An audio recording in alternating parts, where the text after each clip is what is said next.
So as I was putting the tracks together and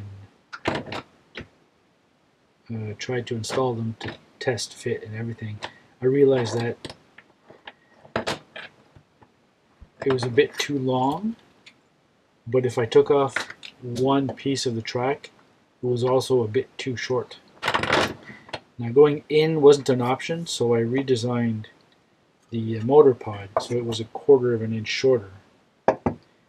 And I'm about to try it to see if it fits again. So let's have a look and see if changing the 1/4 inch made a difference.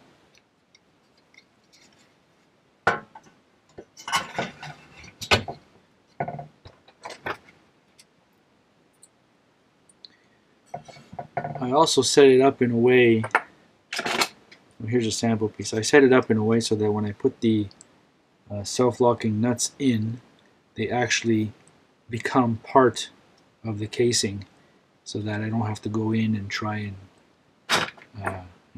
and hold the screw in, which was kind of difficult.